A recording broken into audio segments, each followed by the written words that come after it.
යාළුවනේ මටත් ලස්සන ජීවිතයක් තිබුණා. පොඩි කාලේ. අම්මයි තාත්තයි අක්කයි මල්ලි මමයි ජීවත් වුණේ. අපි ජීවත් වුණ කාලේ අප්පච්චි අරක්කු බිව්වා. අරක්කු බිලා අම්මට අල්ලගෙන ගැහුවා. එක දවසක් 1996 අවුරුද්දේ අපි ඉස්කෝලේ යන්න ලෑස්ති වෙනවා. අප්පච්චි වාලේ කඩලා පොල්ලතු තිබුණේ කඩලා අපිව පැන්නුවා මානිංගම කියන ගමට. මානිංගම අම්මයි ගම.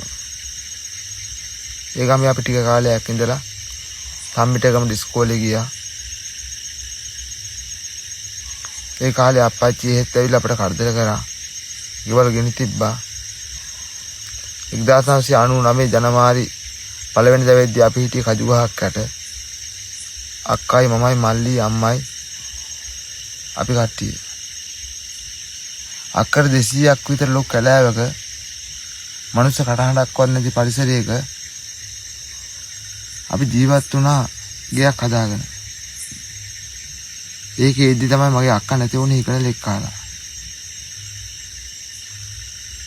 අක්කා නැති වුණාට පස්සේ තමයි මහාන වෙන්න ආවේ. මම මහාන වුණා. මහාන වුණේ 2000 දෙවෙනි මාසේ 10 වෙනිදා. උඩගමසී ඉන්දසුමන පිරුවනේ.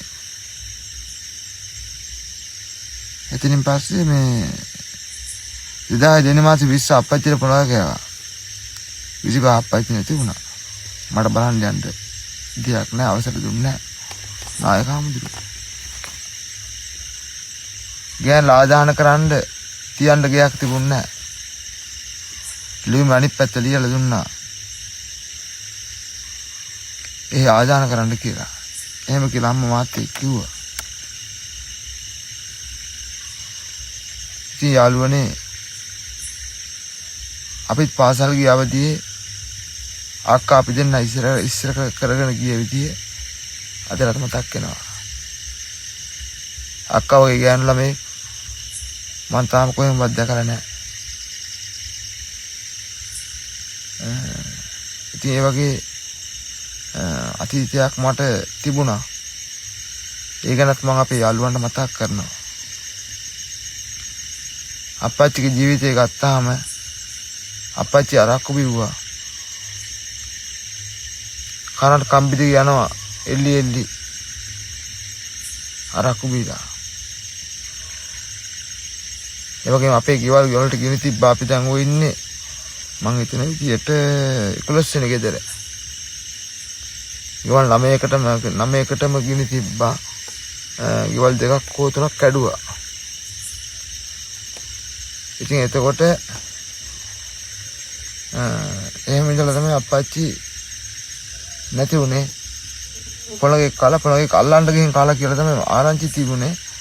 අය හුඹහකට අත දාලා මේ වදයක් කඩන් අත් දාලා එතකොට හුඹහේ පොළගා ඉඳලා කෑව කියලා තමයි කියන්නේ. ඉතින් කොහොමද කියන්නේ විස්තරයක් දන්නේ නැහැ.